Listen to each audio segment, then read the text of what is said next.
오늘 새벽 3시 또다시 잠에서 깼습니다. 12년째 운영하고 있는 이 노래방 때문에 제대로 잠을 못 잔 지도 벌써 몇 년째인지 모르겠어요.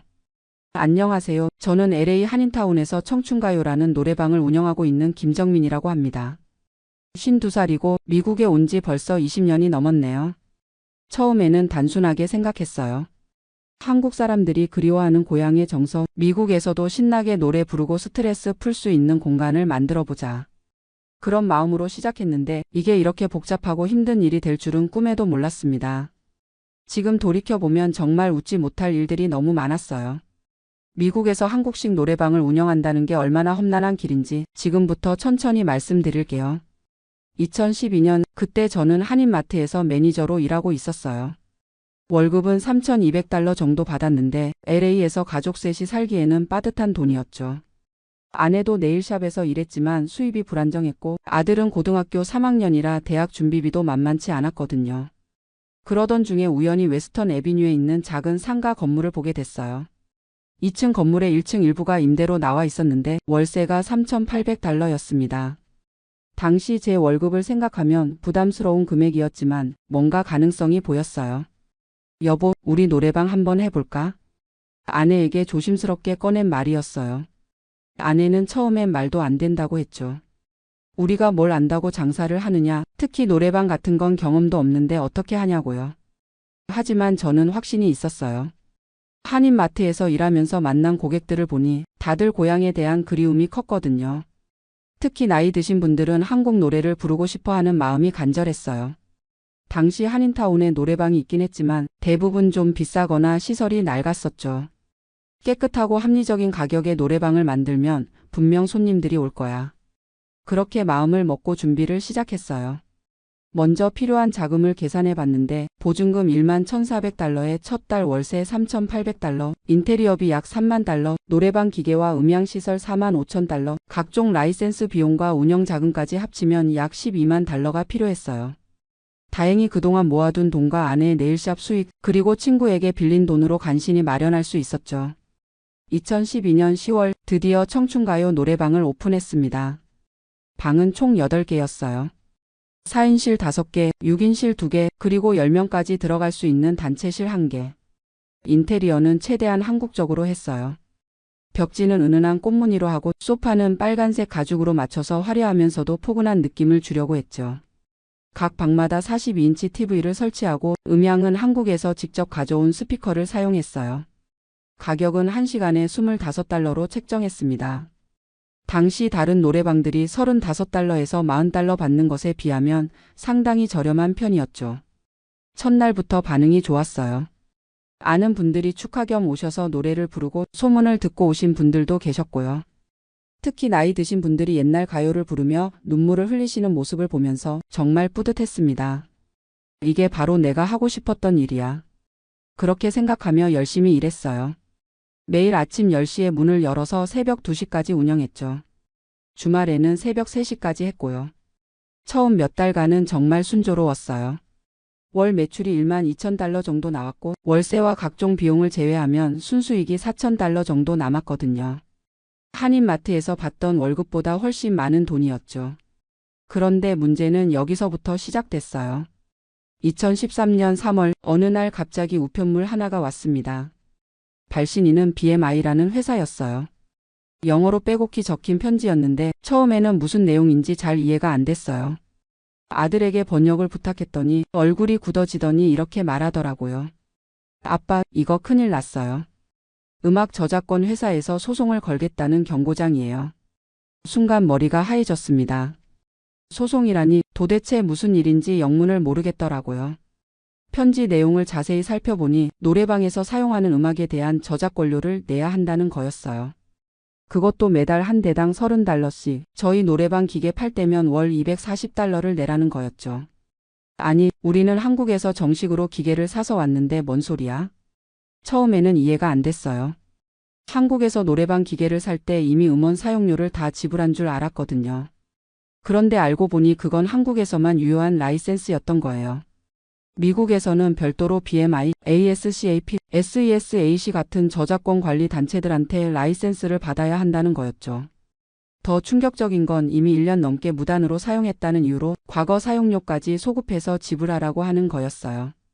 계산해 보니 총 3,600달러나 됐습니다. 이런 건 처음 들어봤는데요. 다른 한인 노래방 사장님들께 물어봤더니 다들 비슷한 경험이 있으시더라고요. 어떤 분은 소송까지 당해서 5만 달러를 배상했다는 얘기도 들었어요. 급하게 변호사를 찾아갔습니다. 한인타운에서 사업 관련 일을 많이 처리한다는 김 변호사님이었어요. 상담비로 200달러를 내고 설명을 들어보니 상황이 생각보다 심각했어요. 김 사장님, 이건 피할 수 없는 비용이에요. 미국에서 노래방을 운영하려면 반드시 음악 저작권료를 내야 합니다. 안 내면 정말 큰 소송에 휘말릴 수 있어요. 변호사님 말씀으로는 실제로 2009년에 한 한인 노래방이 BMI한테 소송을 당해서 5만 달러를 배상한 판례가 있다고 하더라고요. 그때부터 저작권 단체들이 한인 노래방들을 본격적으로 타겟으로 삼기 시작했다는 거였죠. 결국 협상을 통해서 과거 사용료는 2,400달러로 줄이고 앞으로 매달 240달러씩 내기로 합의했어요. BMI뿐만 아니라 ASCAP에도 매달 180달러, SESAC에는 매달 120달러를 내야 했죠. 총 매달 540달러. 1년이면 6,480달러나 되는 돈이었어요. 그때까지 한 번도 계산에 넣어본 적 없는 비용이었죠. 이런 걸 미리 알았으면 후회해도 소용없었어요. 이미 벌어진 일이었고 계속 장사를 하려면 어쩔 수 없이 내야 하는 돈이었거든요. 그런데 이것만으로 끝이 아니었어요. 2013년 8월 이번에는 ABC 그러니까 캘리포니아 디파트먼트 오브 ALCOHOLIC BVRA 그래미 컨트롤에서 연락이 왔습니다. 처음에는 무슨 일인지 몰랐어요. 저희 노래방에서는 술을 안 팔았거든요. 고객들이 가끔 밖에서 사온 술을 가져와서 마시는 정도였죠. 그런데 단속 나온 직원 말로는 노래방에서 고객이 술을 마시는 걸 허용하려면 주류 라이센스가 있어야 한다는 거였어요. 설령 직접 판매하지 않더라도 술을 마실 수 있게 허용하는 것 자체가 문제라는 거였죠. 그럼 어떻게 해야 되나요? 두 가지 선택지가 있었어요. 하나는 아예 술을 금지하는 것, 다른 하나는 주류 라이센스를 받는 것. 첫 번째 선택지는 현실적으로 불가능했어요. 한국 사람들이 노래방에서 술 안 마시고 노래만 부른다는 게 말이 안 되잖아요. 그렇다고 손님들한테 술 가져오지 마세요라고 할 수도 없는 노릇이고요. 결국 주류 라이센스를 받기로 했습니다. 그런데 이게 또 만만치 않더라고요. 먼저 어떤 종류의 라이센스를 받을지 결정해야 했어요. 술을 직접 판매할 건지 아니면 그냥 마시는 걸 허용만 할 건지에 따라 라이센스 종류가 달랐거든요. 고민 끝에 타이프 42 라이센스를 신청했어요. 안에서 세일 비어 언드 와인 퍼블릭 프레머서즈라고 해서 맥주와 와인을 판매할 수 있는 라이센스였죠. 위스키 같은 독주는 안 되지만 노래방 특성상 맥주와 소주 정도면 충분했거든요. 라이센스 신청비만 2,600달러, 거기에 각종 서류 준비비와 변호사 비용까지 합치면 5,000달러가 넘게 들었어요. 그리고 신청 과정도 복잡했죠. 먼저 업소 앞에 30일간 공지문을 붙여야 했어요. 이곳에서 주류 라이센스를 신청했습니다. 라는 내용으로요. 그 기간 동안 주변 주민들이 반대 의견을 낼 수 있다는 거였어요. 다행히 우리 노래방은 주택가에서 떨어져 있었고 주변이 대부분 상업지구라서 별다른 반대는 없었어요. 그 다음에는 ABC 직원이 직접 와서 현장 조사를 했어요. 소방시설이 제대로 되어 있는지, 비상구는 확보되어 있는지, 화장실 개수는 적절한지까지 꼼꼼히 체크하더라고요. 특히 학교나 교회에서 600피트 이내에 있으면 라이센스가 안 나온다고 해서 깜짝 놀랐어요. 다행히 우리는 그런 곳에서 충분히 떨어져 있어서 문제 없었지만요. 신청하고 나서 라이센스가 나올 때까지 거의 3개월이 걸렸어요. 그동안에는 임시 라이센스로 장사했죠. 임시 라이센스도 비용이 따로 들었고요. 드디어 2013년 12월에 정식 라이센스가 나왔습니다. 이제 합법적으로 맥주와 와인을 판매할 수 있게 됐죠. 그런데 라이센스를 받는다고 끝이 아니었어요. 이제부터는 매년 갱신해야 했고 갱신할 때마다 700달러를 내야 했어요. 그리고 ABC에서 정기적으로 나와서 단속을 했죠. 특히 미성년자한테 술을 팔면 안 되니까 신분증 확인을 철저히 하라고 하더라고요. 한번 적발되면 라이센스 취소는 물론이고 형사처벌까지 받을 수 있다고 했어요. 정말 복잡하네. 매번 새로운 규정을 익히느라 머리가 아팠어요. 술을 파는 시간도 제한이 있었거든요. 오전 6시부터 오전 2시까지만 판매 가능하고 일요일은 오전 10시부터라는 규정도 있었죠. 그리고 매달 ABC에 판매량 보고서를 제출해야 했어요. 얼마나 많은 맥주를 팔았는지, 와인은 얼마나 팔았는지 다 기록해서 보고하는 거였죠. 이런 일들을 겪으면서 깨달은 게 미국에서 장사한다는 게 정말 만만치 않다는 거였어요.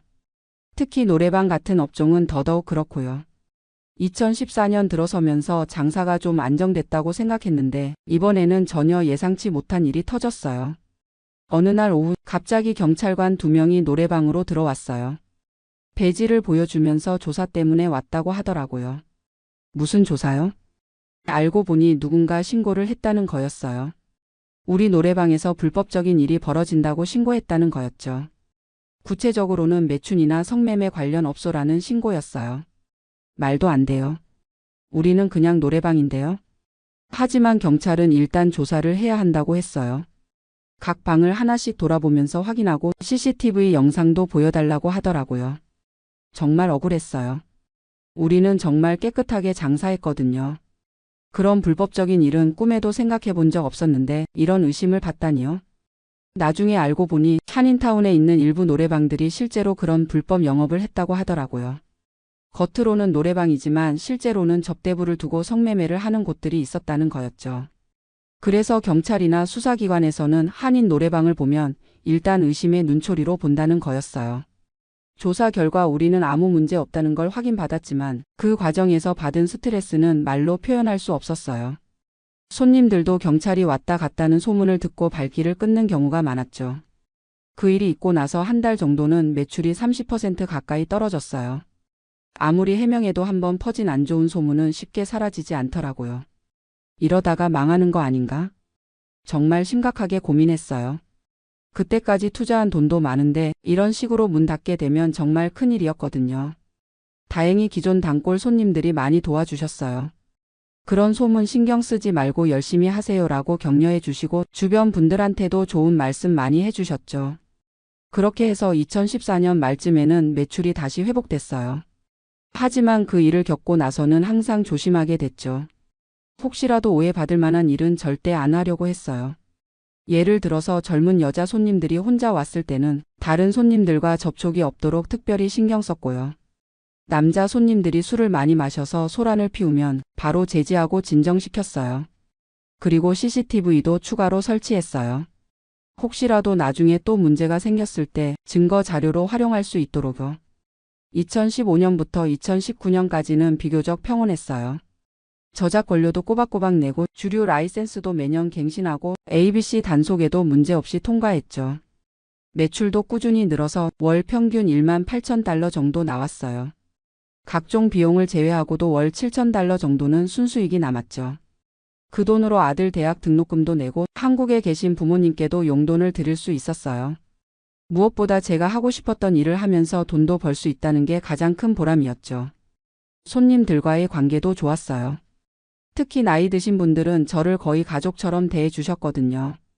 생일이나 명절 때는 음식을 해서 가져와 주시기도 하고 개인적인 고민이 있을 때는 상담도 해주시고요.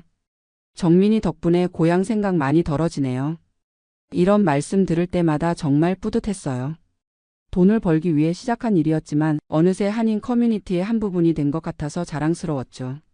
그런데 2020년 3월 갑자기 세상이 뒤바뀌었어요. 코로나19 때문에 모든 업소가 문을 닫아야 한다는 거였죠. 처음에는 2주 정도만 닫으면 될 줄 알았어요. 금방 끝날 거야. 조금만 참자. 그렇게 생각했는데 2주가 한개월이 되고 한개월이 3개월이 되고 도대체 언제 다시 열 수 있을지 알 수 없는 상황이 됐어요. 문제는 매출은 완전히 끊어졌는데 고정비는 계속 나간다는 거였어요. 월세 3,800달러, 저작권료 540달러, 주류 라이센스 갱신비, 보험료, 전기세, 가스비까지. 매달 6,000달러가 넘는 저는 올해 74세가 된 이현숙이라고 합니다. 호주 멜버른에서 남편과 함께 45년째 살고 있어요. 매일 아침 일어나면 제일 먼저 하는 일이 있습니다. 거실 벽에 걸린 부모님 사진 앞에 가서 안녕히 주무셨냐고 인사를 드리는 거예요. 어머니는 6년 전에, 아버지는 3년 전에 돌아가셨는데 지금도 그 습관을 계속하고 있습니다. 오늘 이 이야기를 들려드리는 이유는 저와 같은 실수를 하시는 분들이 없었으면 해서입니다. 특히 해외에 사시면서 한국에 부모님을 두고 계신 분들께 꼭 들려드리고 싶은 이야기예요. 저는 평생 후회하며 살고 있거든요. 부모님이 돌아가실 때 곁에 있어드리지 못한 것을 말이에요. 1978년 제가 28세 때 남편과 함께 호주로 이민을 왔습니다. 그때는 젊었고 용감했어요. 호주에서 몇 년만 돈 벌어서 한국에 돌아가면 된다고 생각했거든요. 부모님도 처음엔 반대하셨지만 결국 허락해 주셨어요. 딸이 더 나은 환경에서 살기를 바라는 마음이셨겠죠. 제가 자란 환경은 정말 가난했어요.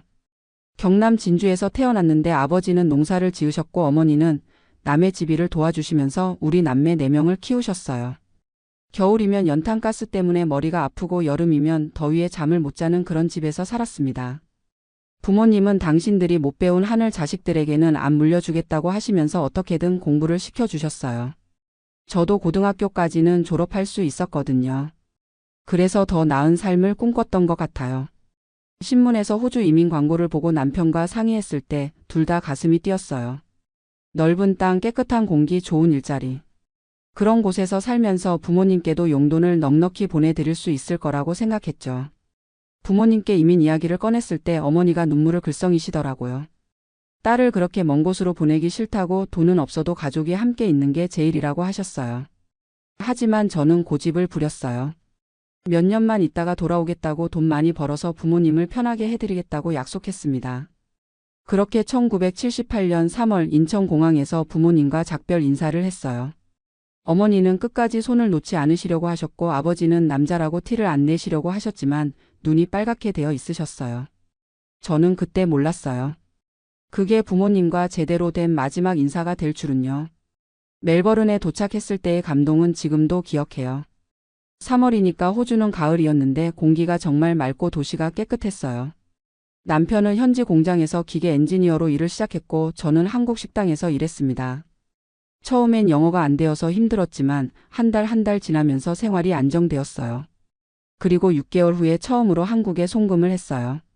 당시 한국 돈으로 50만 원 정도였는데 아버지 월급보다 많은 돈이었거든요.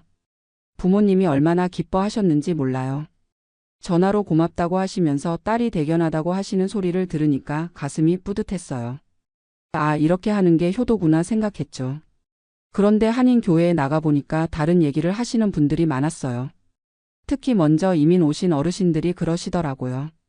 부모님이 살아계실 때 곁에 있어야 한다고 돈만 보내는 게 효도가 아니라고요.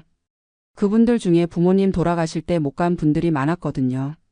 그런데 저는 그때 그런 말씀들을 진지하게 받아들이지 않았어요. 젊었으니까 그랬던 것 같아요. 부모님이 아직 60대 초반이셨고 건강하셨거든요. 몇 년 더 있다가 돌아가면 된다고 생각했어요. 그리고 매달 송금하고 있으니까 제 역할은 다 하고 있다고 생각했죠. 지금 생각해보면 정말 어리석었어요. 1980년대 들어서면서 부모님께서 조금씩 연세가 드시기 시작했어요. 어머니가 무릎이 아프다고 하시고 아버지도 허리가 불편하다고 하시더라고요. 그때도 저는 한국에서 치료비 많이 든다고 하시면 돈을 더 보내드리면 된다고 생각했어요. 국제전화 요금이 비싸니까 한 달에 한두 번 정도만 안부를 여쭈었고요. 그런데 지금 생각해보면 부모님이 돈보다는 제가 곁에 있기를 원하셨던 것 같아요. 전화할 때마다 언제 들어오느냐고 물어보셨거든요. 저는 그때마다 조금만 더 있다가 돈 조금만 더 모아서 간다고 했어요. 하지만 시간은 계속 흘러갔고 조금만 더가 몇 년이 되었습니다. 1990년에 아들 민준이가 태어났어요. 그때 어머니가 손잡으러 오시겠다고 하셨는데 비행기 값이 너무 비싸다고 말씀드렸어요. 대신 아이 사진을 많이 찍어서 보내드렸죠. 어머니가 손자 사진을 보시고 너무 예쁘다고 꼭 한번 안아보고 싶다고 하셨는데요. 그때 제가 비행기 표를 사드렸어야 했는데 그러지 못했어요. 경제적으로 여유가 없었던 것도 있고 나중에 저희가 들어가면 된다고 생각했거든요. 1995년쯤부터는 한국 형제들이 연락이 자주 왔어요. 부모님 건강이 예전 같지 않다고 어머니가 당뇨가 있으시고 아버지는 고혈압이 있으시다고요. 큰 오빠가 전화해서 현수가 부모님이 내가 보고 싶어 하신다고 하시더라고요. 저도 마음이 아팠지만 그때 민준이가 초등학교 다니고 있었고 남편 직장도 안정적이지 않았어요. 그래서 또 미뤘어요. 조금만 더 기다려달라고 아이가 중학교 들어가면 한국에 들어가겠다고 했어요. 형제들도 이해해 주셨고 부모님도 기다려 주셨어요. 하지만 중학교가 되니까 또 고등학교까지는 있어야겠다고 생각했고 고등학교가 되니까 대학교까지는 지켜봐야겠다고 생각했어요. 2000년대 들어서면서 부모님 건강이 더 나빠지기 시작했어요. 어머니는 당뇨 합병증으로 눈이 안 좋아지셨고 아버지는 심장이 약해지셨어요. 큰오빠가 주로 병원에 모시고 다니셨는데 제가 멀리 있으니까 모든 부담이 형제들에게만 가는 거였어요. 그때 정말 미안했지만 당장 들어갈 수는 없었어요. 민준이가 대학교에 입학했고 등록금도 비쌌거든요. 저는 그래도 경제적으로 도움은 되려고 했어요. 부모님 병원비, 약값은 제가 다 보내드렸어요. 한 달에 200만 원씩은 꼬박꼬박 송금했거든요. 그런데 지금 생각해보니 돈으로 모든 걸 해결하려고 했던 것 같아요. 정작 부모님이 원하신 건 제가 곁에 있는 것이었는데 말이에요. 2010년쯤 되니까 어머니 상태가 정말 안 좋아지셨어요. 당뇨 합병증으로 신장도 나빠지시고 거동도 불편해지셨어요. 작은 오빠가 전화해서 어머니가 현숙이 보고 싶어서 잠을 못 주무신다고 하시더라고요. 그때 정말 마음이 아팠어요. 하지만 그때도 당장 갈 수는 없었어요. 민준이가 대학교 마지막 학년이었고 취업 준비 때문에 제가 옆에서 도와줘야 했거든요. 2015년 어머니가 병원에 입원하셨어요. 신장 기능이 많이 떨어져서 투석을 받으셔야 한다고 하더라고요. 그때 큰오빠가 전화해서 이번엔 정말 위험할 수도 있다고 빨리 들어오라고 하셨어요. 저도 그때는 정말 가야겠다고 생각했어요. 비행기표도 알아봤어요. 그런데 어머니 상태가 조금 좋아지셨다는 연락이 왔어요. 투석 치료가 잘 되고 있고 퇴원할 수 있을 것 같다고 하시더라고요. 그래서 또 안심하고 가는 걸 미뤘어요. 조금 더 안정되면 그때 가서 오래 있겠다고 생각했거든요. 지금 생각하면 그때 갔어야 했는데요. 2017년 어느 날 작은 오빠한테서 전화가 왔어요. 한국 시간으로는 새벽 3시쯤이었는데 멜버른은 오후였어요. 전화 받자마자 오빠가 울먹이는 소리가 들렸어요. 어머니가 새벽에 갑자기 호흡이 곤란해지셔서 응급실로 갔는데 의식을 잃으셨다고 하더라고요. 그 순간 머리가 하얘졌어요. 어떻게 해야 할지 모르겠더라고요. 남편한테 얘기하고 급하게 비행기표를 알아봤어요. 그런데 당장 출발할 수 있는 비행기가 없었어요. 제일 빨라도 다음날 저녁에 출발해서 한국에 도착하는 건 그 다음날 오후였어요. 밤새 잠을 못 자고 기다렸는데 다음날 아침에 또 전화가 왔어요. 어머니가 그날 새벽에 돌아가셨다는 소식이었어요. 마지막 순간에 제 이름을 부르셨다고 하더라고요. 현숙이는 언제 오느냐고 물어보셨다고요. 그 말을 듣는 순간 정말 세상이 무너지는 것 같았어요. 39년 동안 호주에 살면서 부모님을 제대로 뵙지도 못하고 마지막 순간에도 곁에 있지 못했다는 자책감이 몰려왔어요. 남편이 위로해 주려고 했지만 소용없었어요. 제가 너무 이기적이었구나 하는 생각만 들었거든요. 더 힘든 건 장례식에도 갈 수 없었다는 거예요. 그때가 2017년이었는데 비자 문제도 있었고 당장 휴가를 낼 수도 없는 상황이었어요. 결국 화상통화로 어머니 장례식을 지켜봤어요. 관 속에 누워 계신 어머니를 보면서 정말 많이 울었어요. 마지막 인사도 제대로 드리지 못했다는 생각에 가슴이 찢어지는 것 같았어요. 장례식 후에 형제들과 화상통화를 했는데 다들 저를 원망하지는 않았어요. 오히려 멀리서 고생한다고 위로해 주더라고요. 하지만 저는 그게 더 마음 아팠어요. 원망이라도 해주면 좋겠는데 그렇게 이해해 주시니까 더 죄책감이 들었거든요. 어머니가 돌아가신 후에 아버지가 많이 우울해 하셨어요. 50년 넘게 함께 사신 분이 갑자기 세상을 떠나시니까 얼마나 허전하셨겠어요. 제가 매일 전화를 드렸는데 아버지가 늘 똑같은 말씀만 하셨어요. 어머니가 마지막까지 현숙이 보고 싶어 했다고 왜 진작 들어오지 않았냐고요.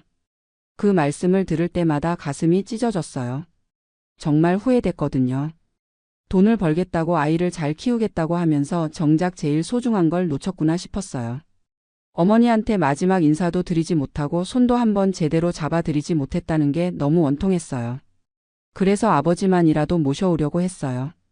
호주로 오셔서 저희와 함께 사시라고 권해드렸거든요. 하지만 아버지는 단호하게 거절하셨어요. 어머니 곁을 떠날 수 없다고, 고향을 떠날 수 없다고 하시더라고요. 그리고 현숙이가 들어와야 한다고 이제라도 들어와서 함께 살자고 하셨어요. 저도 진짜 고민했어요. 그때 민준이는 이미 직장을 다니고 있었고 저희 부부도 나이가 70이 가까워지고 있었거든요. 지금 한국에 들어가면 다시 정착하기 어렵겠다는 생각도 들었어요.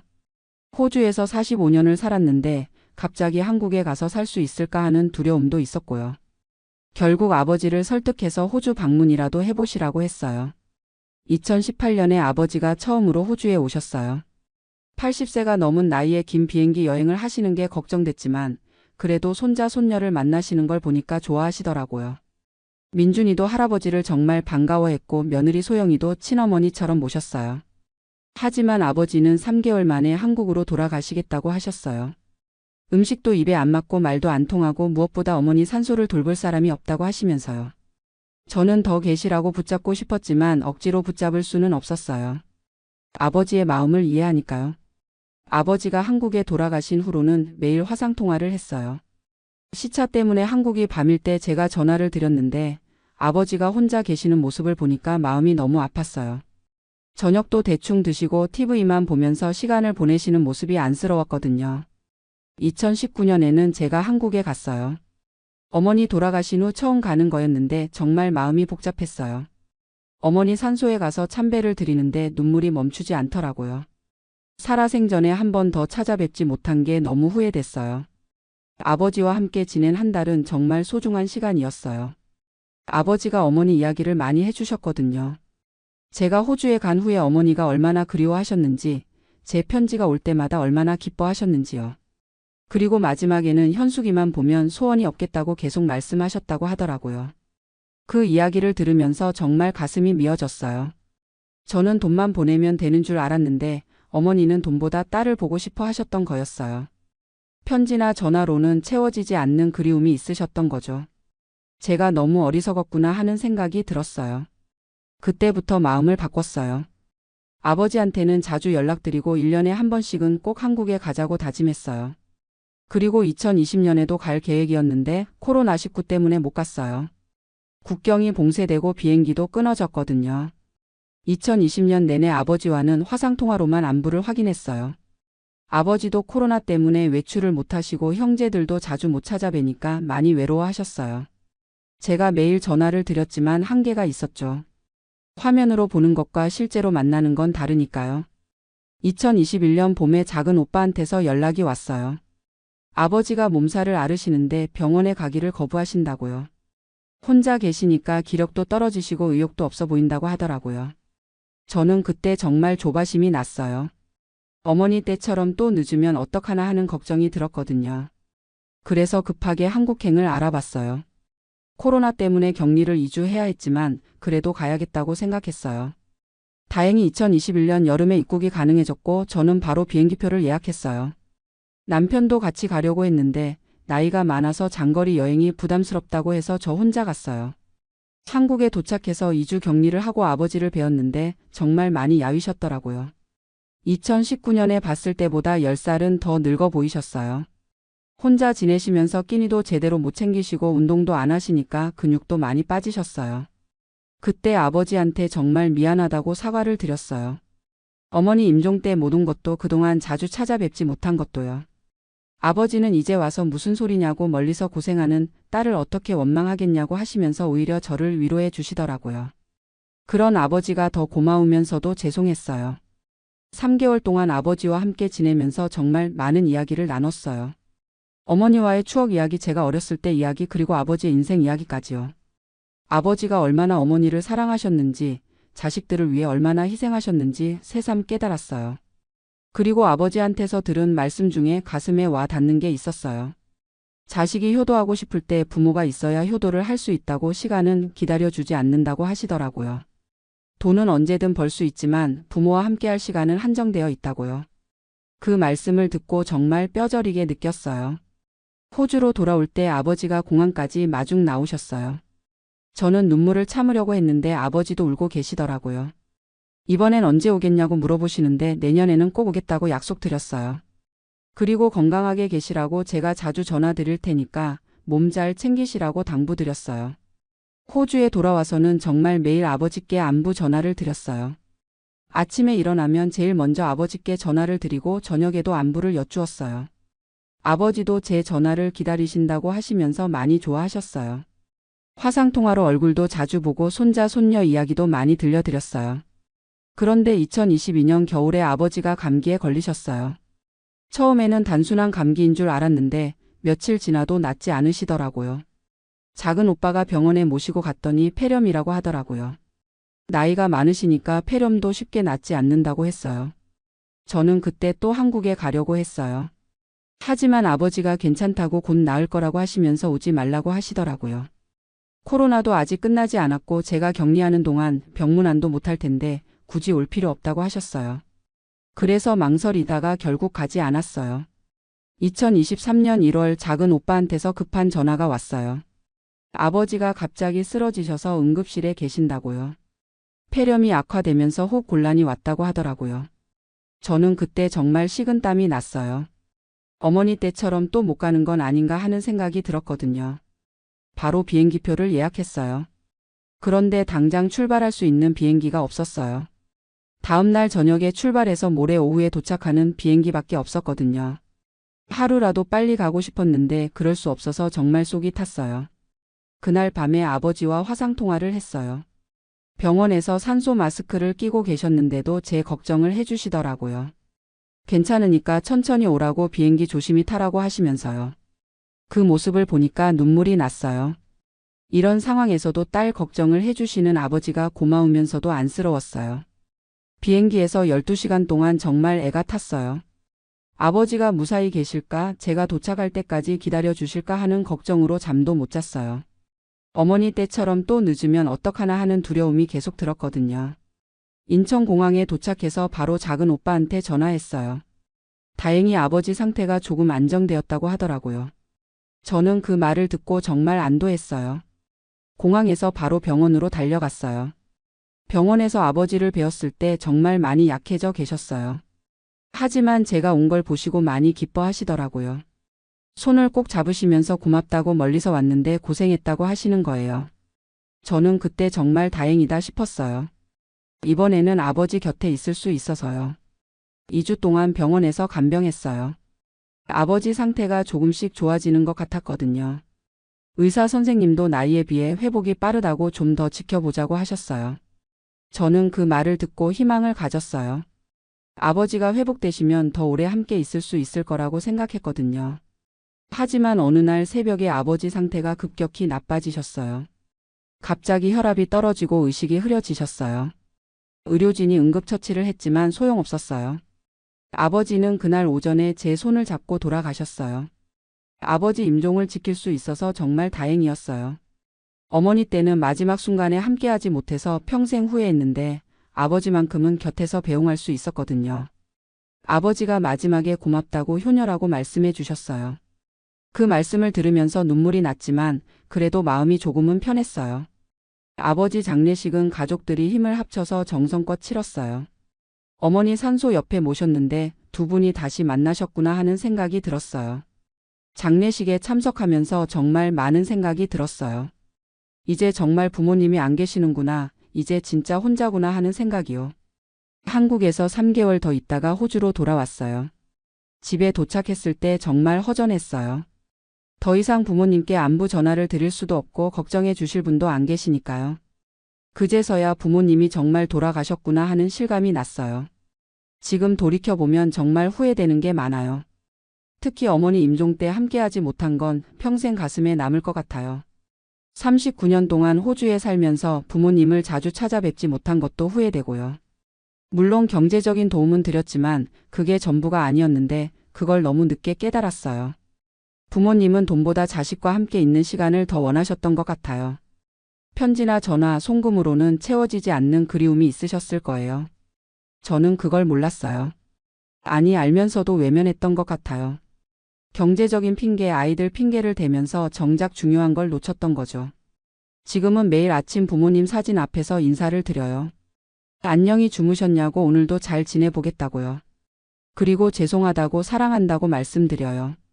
살아생전에 자주 말씀드리지 못했던 말들을요. 손녀 지은이가 대학생이 된 지금 저는 지은이와 많은 시간을 보내려고 해요. 할머니의 경험을 들려주고 가족의 소중함을 알려주려고 하거든요. 지은이도 할아버지 할머니 이야기를 들으면서 가족에 대해 다시 생각하게 되었다고 해요. 민준이에게도 자주 이야기해요. 나중에 저희가 늙어도 멀리 가지 말라고 가끔이라도 얼굴 보러 오라고요. 민준이는 당연하다고 부모님을 혼자 두고 갈 생각은 없다고 해요. 며느리 소영이도 시부모님 모시는 걸 당연하게 생각하더라고요.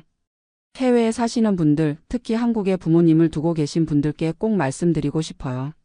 지금 당장 부모님께 안부 전화를 드리세요. 가능하면 자주 찾아뵈세요.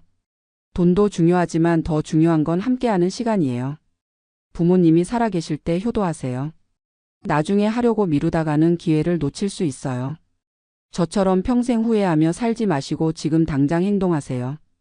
시간은 기다려주지 않아요. 제가 이 이야기를 들려드리는 이유도 여러분은 저처럼 후회하지 않으셨으면 해서입니다. 부모님과 함께할 수 있는 시간이 얼마나 소중한지, 그 시간이 얼마나 짧은지 꼭 기억하세요.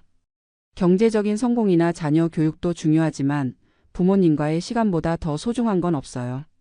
저는 이제 74세가 되었고 부모님 없는 삶을 살아가고 있어요. 가끔 외롭기도 하지만 아버지 마지막 순간에라도 함께할 수 있었던 것에 감사하려고 해요. 그리고 남은 가족들과는 더 많은 시간을 보내려고 하고요. 여러분도 지금 이 순간을 소중히 여기세요. 부모님께 사랑한다고 말씀드리세요. 고맙다고 죄송하다고도 말씀드리고요. 그리고 가능하면 자주 얼굴을 보여드리세요. 그게 진짜 효도이고 후회하지 않는 삶을 사는 방법이에요. 마지막으로 하늘에 계신 부모님께 말씀드리고 싶어요. 어머니, 아버지, 딸이 많이 부족했죠. 멀리서 살면서 자주 찾아뵙지 못해서 죄송해요. 그래도 저를 사랑해 주시고 믿어주셔서 고마워요. 이제는 아프지 마시고 편히 쉬세요. 딸이 건강하게 잘 살고 있으니까 걱정하지 마세요. 제가 64세에 베트남 호치민으로 이주한 지 벌써 2년이 넘었습니다. 은퇴 후 새로운 인생을 시작하겠다는 마음으로 한국을 떠났는데 지금 생각해보면 정말 무모했던 결정이었다고 생각해요. 하지만 동시에 제 인생에서 가장 큰 깨달음을 준 2년이기도 했습니다. 저는 서울에서 30년간 중견기업에서 과장으로 일하다가 정년 퇴직했어요. 퇴직금으로 받은 8천만 원과 월 국민연금 85만 원이 전부였죠. 아내는 5년 전에 먼저 세상을 떠났고 아들은 캐나다로 이민을 가서 연락도 뜸한 상황이었습니다. 혼자 남은 삶이 너무 막막했어요. 매일 똑같은 일상의 반복, 늘어만 가는 의료비, 물가는 오르는데 연금은 그대로. 이런 생활을 언제까지 해야 하나 싶었죠. 그러던 중 유튜브에서 베트남 이주 영상을 보게 됐어요. 월 200만 원으로 황제 생활, 따뜻한 날씨와 저렴한 물가, 친절한 베트남 사람들이라는 말들이 눈에 들어왔습니다. 특히 호치민에는 한국인이 많이 살고 있다고 해서 언어 걱정도 별로 없을 것 같았어요. 푸미흥이라는 곳에는 아예 한인타운이 형성되어 있다는 얘기도 들었고요. 그래서 결심했습니다. 남은 인생 새로운 곳에서 여유롭게 보내보자고. 2022년 가을 저는 한국에 있던 집을 전세로 놓고 몇 개월치 생활비를 들고 호치민행 비행기에 올랐습니다. 떤선역 공항에 도착했을 때의 그 후끈한 열기는 지금도 기억나요. 10월인데도 30도가 넘는 기온, 습도 때문에 숨이 막힐 것 같았지만 새로운 시작에 대한 설렘이 더 컸죠. 공항에서 푸미흥까지 택시를 타고 가면서 본 호치민의 풍경은 정말 놀라웠어요. 끝없이 이어지는 오토바이 행렬, 길가에 늘어선 노점상들, 활기찬 거리의 모습이 마치 80년대 한국을 보는 것 같았습니다. 미리 구한 월세 아파트에 도착했을 때 제가 상상했던 것보다는 시설이 좀 낡았지만 그래도 나쁘지 않았어요. 한 달에 500달러, 우리 돈으로 65만 원 정도였죠. 한국에서 반지하 월세보다 싸다고 생각했습니다. 첫 며칠은 정말 좋았어요. 아침에 일어나면 따뜻한 햇살, 근처 카페에서 마시는 베트남 커피도 향이 진했고 무엇보다 쌀국수 한 그릇이 5만 동, 우리 돈으로 3천 원도 안 했거든요. 이거면 정말 200만 원으로 여유롭게 살 수 있겠네. 그렇게 생각했습니다. 하지만 한 달이 지나면서부터 뭔가 이상했어요. 생각보다 돈이 많이 나가는 거예요. 일단 전기세가 장난이 아니었습니다. 에어컨 없이는 도저히 잘 수가 없는데 하루 종일 틀어놓으니까 한 달에 전기세만 15만 원이 나왔어요. 한국에서 겨울 난방비보다 비쌌죠. 그리고 물가도 생각보다 높았습니다. 길거리 쌀국수는 싸지만 한인타운 근처 식당에 가면 한 끼에 2만 원은 기본이었어요. 마트에서 한국 식품을 사려고 하면 한국보다 2배는 비쌌고요. 하지만 진짜 놀란 건 따로 있었습니다. 한국에서 올 때 한국인끼리는 서로 도와가며 산다고 들었거든요. 그런데 막상 와보니까 한국인 사회가 생각보다 복잡했어요. 푸미흥에 한국인이 많다고는 하지만 다들 자기만의 그룹이 있더라고요. 대기업 주재원들, 사업하는 사람들, 저처럼 은퇴해서 온 사람들, 각자 계층이 나뉘어 있었습니다. 저는 은퇴자 모임에 나가봤는데 거기서도 또 서열이 있었어요. 공무원 연금 받는 사람, 대기업 퇴직금 많이 받은 사람, 자영업했던 사람, 보이지 않는 서열이 엄연히 존재했죠. 어떤 분은 한 달에 300만 원씩 쓰면서 사시더라고요. 골프 치고 고급 한식당에서 식사하고 베트남 여행도 다니면서요. 그런 분들 옆에 있으면 제가 초라해 보였어요. 월 85만 원 연금으로 어떻게 그렇게 살 수 있겠어요. 그래서 현지인들과 어울려 보려고 했는데 이것도 쉽지 않았습니다. 한국에서 베트남 사람들이 한국을 정말 좋아한다고 들었거든요. 한류 때문에 젊은 사람들이 한국에 관심이 많다고요. 실제로 젊은 사람들은 한국 드라마나 케이팝을 정말 좋아했어요. 하지만 제 또래 베트남 사람들의 반응은 좀 달랐습니다. 어느 날 동네 카페에서 베트남 할아버지 한 분과 이야기할 기회가 있었는데 그분이 저에게 이런 말씀을 하시더라고요. 한국 사람들 돈은 많이 가져왔지만 우리를 무시하는 사람들이 있어요. 그 말이 가슴에 꽂혔어요. 저는 그런 적이 없다고 생각했는데 정말 그럴까요? 돌이켜보니 저도 모르게 그런 태도를 보였던 것 같아요. 마트에서 물건값을 깎으려고 하거나 택시 요금이 비싸다고 불평하거나 한국에서는 이렇게 안 한다는 식으로 말한 적이 있었거든요. 그때 깨달았습니다. 제가 베트남을 돈 적게 들고 편하게 살 수 있는 곳 정도로만 생각했구나. 베트남 사람들도 자존심이 있고 자기만의 문화가 있는데 저는 그걸 존중하지 않았던 거예요. 6개월쯤 지났을 때 가장 큰 충격을 받은 일이 있었습니다. 근처에 사는 한국인 아주머니 한 분이 저에게 이런 말을 하셨어요. 아저씨, 베트남에서는 조심해야 해요. 현지인들이 한국인 보면 돈 있다고 생각해서 바가지 씌우려고 하거든요. 절대 현지 가격으로 사면 안 돼요. 그런데 며칠 후 제가 자주 가는 쌀국수집 아주머니가 저에게 말했어요. 아저씨는 다른 한국 손님들과 달라요. 인사도 잘하고 베트남어도 배우려고 하고 우리를 사람 취급해 주네요. 그 말을 듣고 충격받았습니다. 사람 취급이라는 표현이 무슨 의미인지 알겠더라고요. 일부 한국인들이 베트남 사람들을 대하는 태도가 문제였던 거예요. 우리가 돈 주고 사는 고객이니까 당연히 잘해줘야 한다. 이런 식의 생각 말이에요. 저도 그런 적이 있었던 것 같아서 부끄러웠어요. 그 이후로 제 생각이 많이 바뀌었습니다. 베트남어를 배우기 시작했어요. 간단한 인사말부터 감사하다는 말, 미안하다는 말을 베트남어로 하려고 노력했죠. 그러니까 현지 사람들의 태도도 달라지더라고요.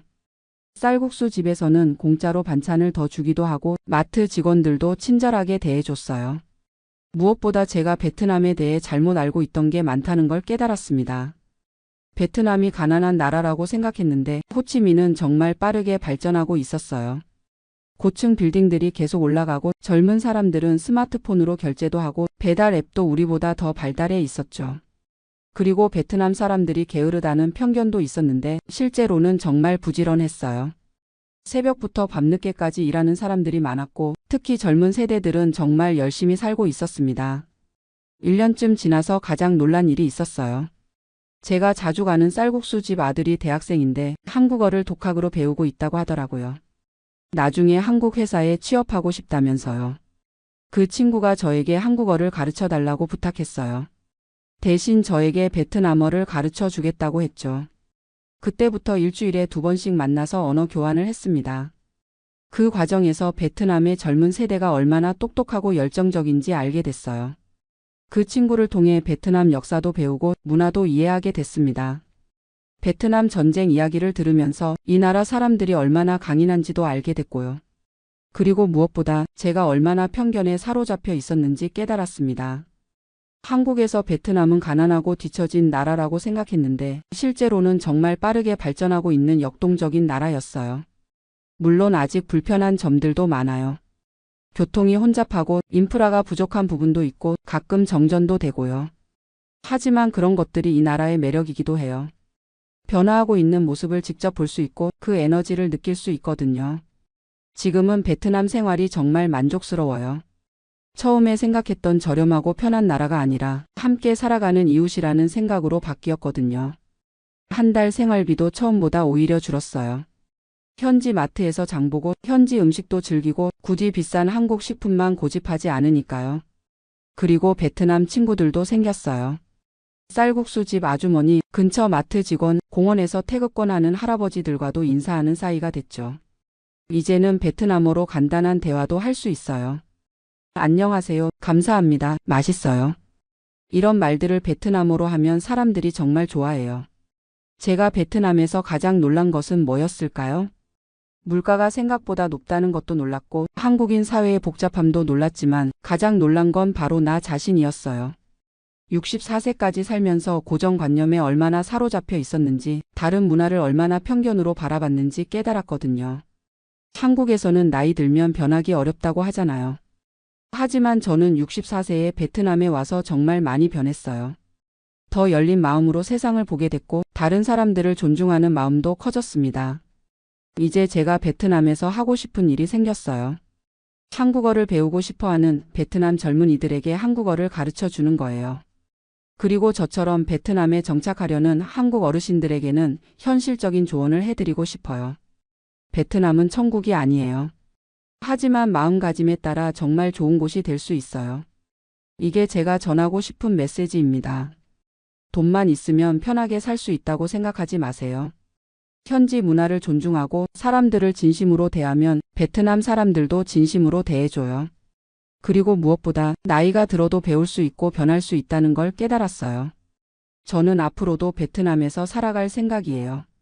물론 언젠가는 건강 문제로 한국에 돌아가야 할 수도 있겠지만 지금은 이곳이 저의 제2의 고향 같은 느낌이거든요. 매일 아침 쌀국수 집에서 신짜오라고 인사하고 공원에서 태극권하는 할아버지들과 수다 떨고 저녁에는 베트남어 공부하는 이런 일상이 정말 소중해요.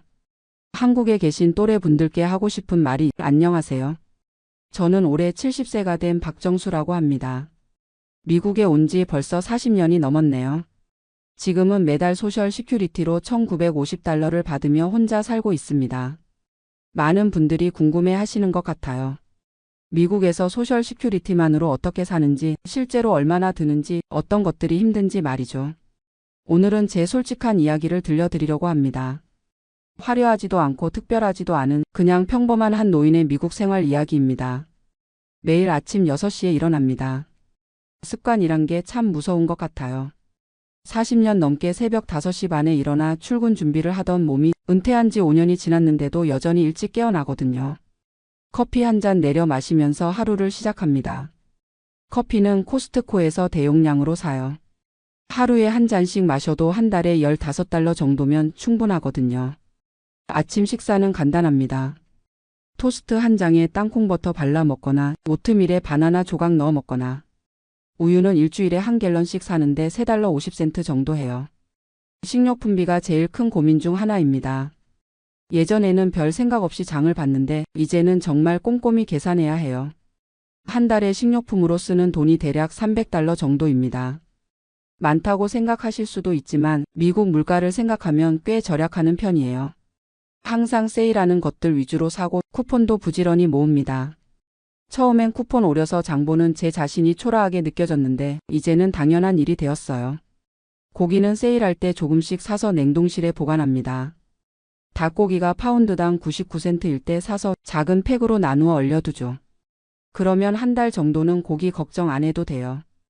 야채는 주로 한국 마켓에서 사는데 가끔 동네 시니어 센터에서 무료로 나누어 주는 것도 받아옵니다. 처음엔 자존심이 상했지만 이제는 그런 것도 하나의 복지라고 생각해요. 제가 살고 있는 곳은 로스앤젤레스 근교의 작은 아파트입니다.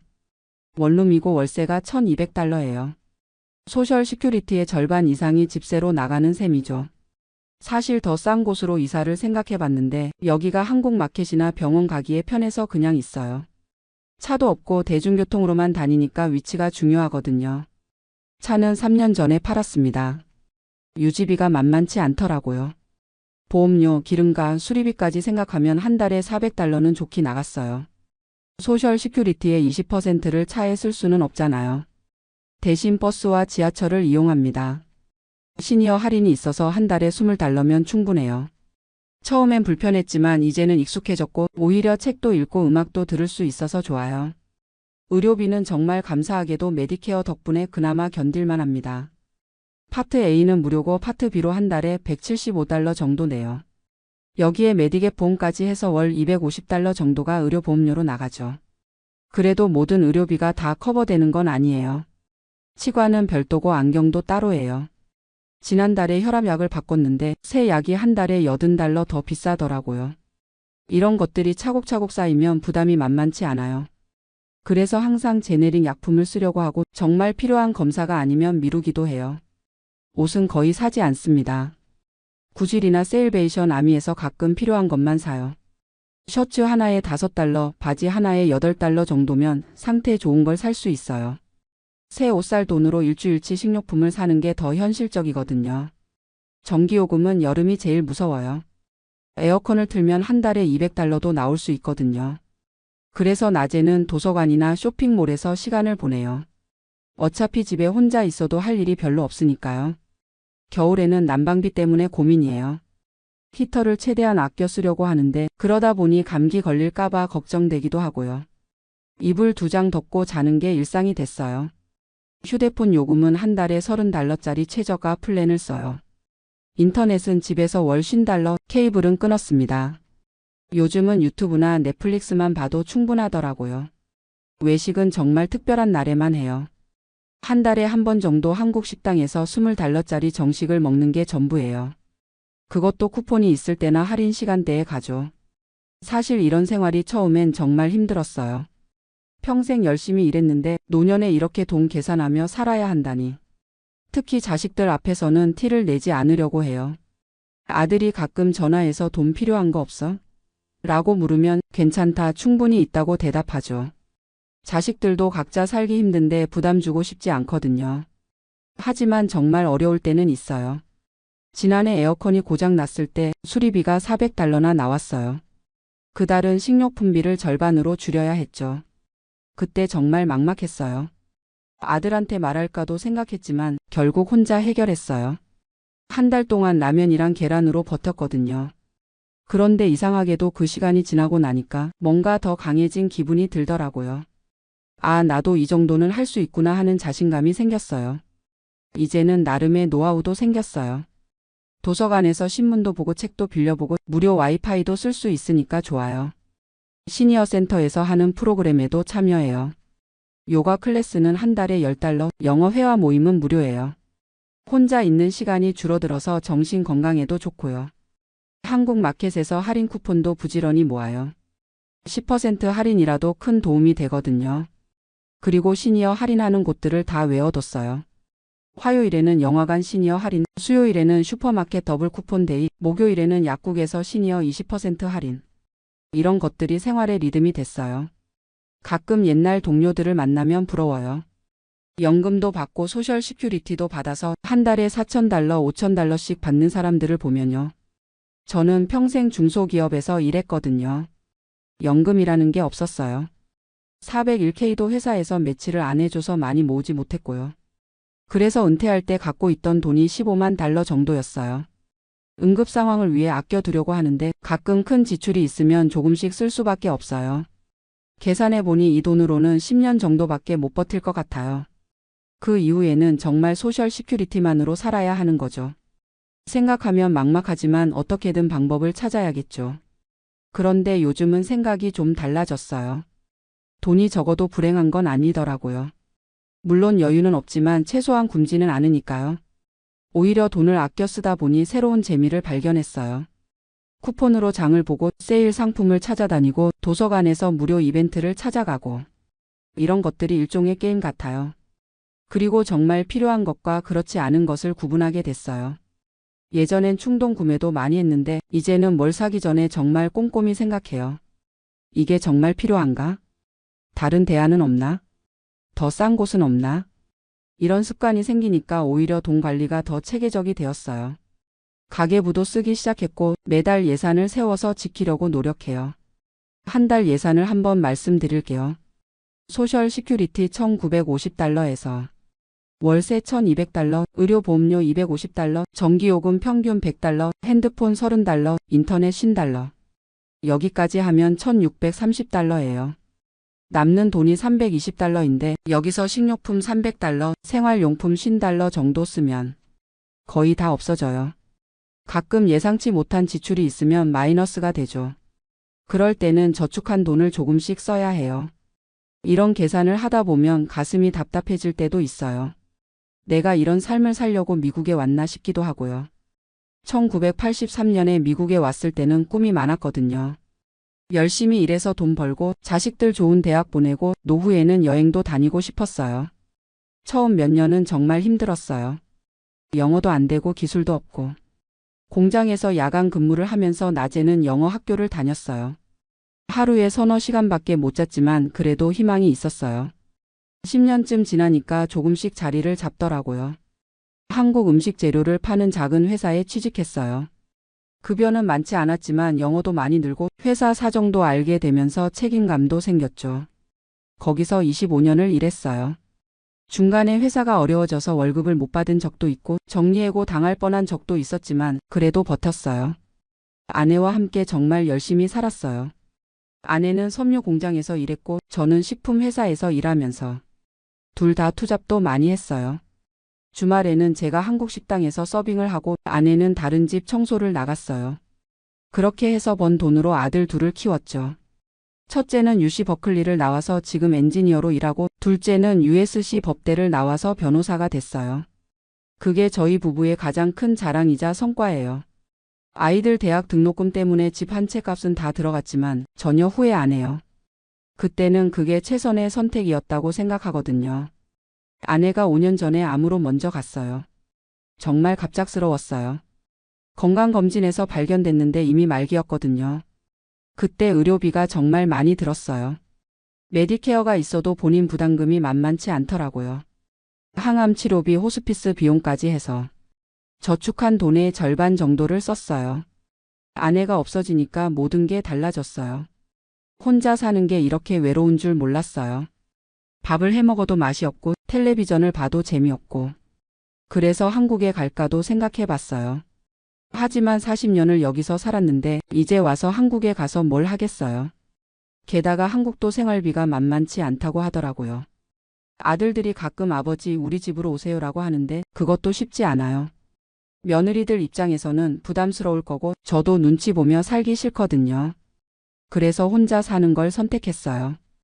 경제적으로는 힘들지만 적어도 마음은 편해요. 누구 눈치 안 보고 제가 하고 싶은 대로 살 수 있으니까요. 요즘은 새로운 루틴이 생겼어요. 월요일에는 도서관에서 한국 신문을 보고 화요일에는 시니어 센터에서 태극권을 배워요. 수요일에는 한국 마켓에서 장을 보고 목요일에는 교회에 가요. 금요일에는 집에서 쉬고 주말에는 가끔 공원에 산책을 가거나 집에서 한국 드라마를 봐요. 단조로워 보일 수 있지만 저한테는 이런 일상이 소중해요. 아무도 귀찮게 하지 않고 제 페이스대로 살 수 있거든요. 그리고 작은 즐거움들을 찾게 됐어요. 도서관에서 한국 책을 발견했을 때의 기쁨, 쿠폰으로 장을 봐서 예상보다 적게 나왔을 때의 뿌듯함, 시니어 센터에서 새로운 친구를 만났을 때의 즐거움. 이런 것들이 저에게는 큰 행복이에요. 건강 관리도 나름대로 신경 써요. 돈이 없으니까 아프면 안 되거든요. 매일 30분씩 걷기를 하고 집에서 간단한 스트레칭도 해요. 음식도 가능한 한 직접 해서 먹어요. 인스턴트 음식은 비싸기도 하고 건강에도 안 좋으니까요. 쌀밥에 김치, 계란 후라이만 있어도 충분히 맛있어요.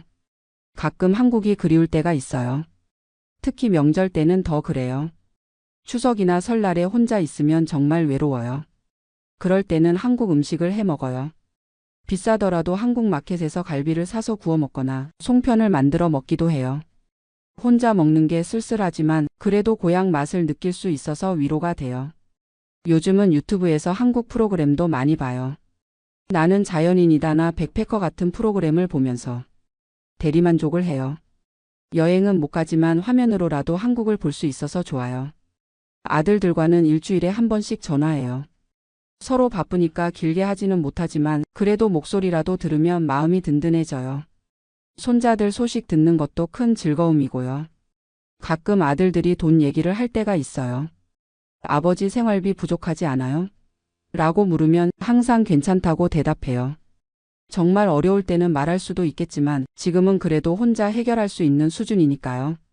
사실 자식들한테 경제적으로 의존하고 싶지 않아요. 물론 정말 급할 때는 도움을 요청할 수도 있겠지만 가능한 한 독립적으로 살고 싶어요. 그게 제 자존심이기도 하고 자식들에게 부담을 주지 않는 방법이기도 하고요. $2,000로 사는 게 쉽지는 않지만 불가능하지도 않아요. 물론 여유는 없지만 기본적인 생활은 할 수 있거든요. 중요한 건 욕심을 버리는 거예요. 예전에는 좋은 걸 먹고 있고 싶었지만 이제는 필요한 것만 있으면 만족해요. 옷도 깨끗하기만 하면 되고 음식도 배만 부르면 돼요. 그리고 무료로 할 수 있는 일들을 많이 찾았어요. 도서관에서 책 읽기, 공원에서 산책하기, 시니어 센터에서 친구들과 수다 떨기. 돈 안 들이고도 즐겁게 보낼 수 있는 일들이 생각보다 많더라고요. 계절이 바뀔 때마다 새로운 계획을 세워요. 여름에는 에어컨비 절약하기, 겨울에는 난방비 아끼기, 봄에는 공원에서 시간 많이 보내기. 이런 작은 목표들이 생활의 리듬을 만들어줘요. 혹시 저와 비슷한 상황에 계신 분들이 있다면 너무 절망하지 마세요. 물론 쉽지 않지만 방법은 있어요. 가장 중요한 건 정확한 가계부를 쓰는 거예요. 어디에 돈이 들어가는지 알아야 어디서 절약할 수 있는지도 알 수 있거든요. 그리고 시니어 할인을 최대한 활용하세요. 대부분의 상점에서 시니어 할인을 하는데 부끄러워하지 말고 당당하게 요청하세요. 그게 우리한테 주어진 혜택이니까요. 도서관이나 시니어 센터 같은 공공시설도 적극 활용하세요. 혼자 있으면 외롭기도 하고 우울해질 수 있는데 사람들과 어울리면 정신 건강에 도움이 돼요. 무엇보다 건강 관리를 잘하세요. 아프면 의료비도 많이 들고 정신적으로도 힘들어져요. 매일 조금씩이라도 운동하고 규칙적으로 생활하는 게 중요해요. 저도 처음엔 이런 생활이 참 서글펐어요. 평생 열심히 일했는데 노년에 이렇게 쪼들려 살아야 한다니. 하지만 이제는 받아들였어요. 그리고 이런 상황에서도 나름대로 행복을 찾을 수 있다는 걸 깨달았어요. 돈이 많으면 좋겠지만 적다고 해서 인생이 끝나는 건 아니잖아요. 오히려 정말 소중한 게 뭔지 알게 됐어요. 건강하게 하루하루 살아가는 것, 자식들이 잘 지내는 것, 따뜻한 잠자리가 있는 것, 하루 세끼 배불리 먹을 수 있는 것. 이런 기본적인 것들이 얼마나 소중한지 몰랐거든요. 예전에는 더 많이 더 좋은 것을 원했다면 이제는 지금 있는 것에 감사하기를 배웠어요. 매일 아침 일어나서 오늘도 건강하게 깨어났구나 하고 감사해요. 가끔 젊은 시절을 생각해보면 그때는 미래에 대한 걱정이 많았어요. 아이들 교육비는 어떻게 마련하지? 집은 언제 살 수 있을까? 노후 준비는 충분히 했나? 하지만 지금은 그런 걱정들이 없어요. 이미 다 지나간 일이니까요.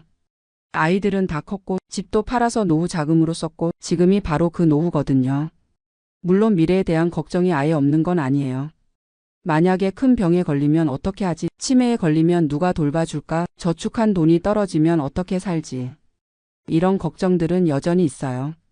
하지만 그런 걱정들도 지금 당장 해결할 수 있는 일이 아니니까 너무 깊이 생각하지 않으려고 해요. 오늘 하루를 잘 사는 게 더 중요하다고 생각해요. 요즘 제 하루 일과를 다시 한번 말씀드릴게요. 아침 6시에 일어나서 커피 한 잔 마시고 간단히 아침 먹고 8시쯤 되면 30분 정도 동네를 산책해요. 이때 신선한 공기도 마시고 이웃들과 인사도 나눠요. 9시부터 11시까지는 집안일을 해요. 청소하고 빨래하고 정리정돈하고. 혼자 살다 보니 큰 청소는 필요 없지만 그래도 깔끔하게 유지하려고 노력해요. 11시부터 오후 2시까지는 주로 밖으로 나가요. 도서관에 가거나 시니어 센터에 가거나 장을 보러 가거나 은행 일을 보러 가거나 집에만 있으면 답답하니까 되도록 밖으로 나가려고 해요.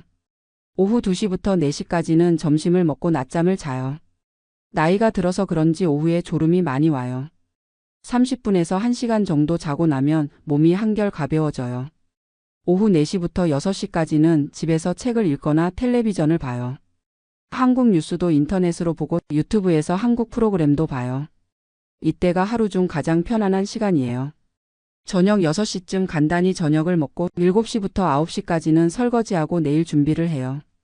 장볼 목록도 적고 일정도 확인하고 계획을 세워두면 마음이 더 안정돼요. 9시부터 11시까지는 휴식 시간이에요. 음악을 듣거나 라디오를 들으면서 편안하게 보내요. 한국 방송을 인터넷으로 들을 수 있어서 정말 좋아요. 11시쯤 되면 잠자리에 들어요. 침대에 누워서 하루를 되돌아보고 내일 할 일을 생각하면서 잠들어요. 이런 일상이 단조로워 보일 수 있지만 저한테는 이 규칙적인 생활이 큰 힘이 돼요.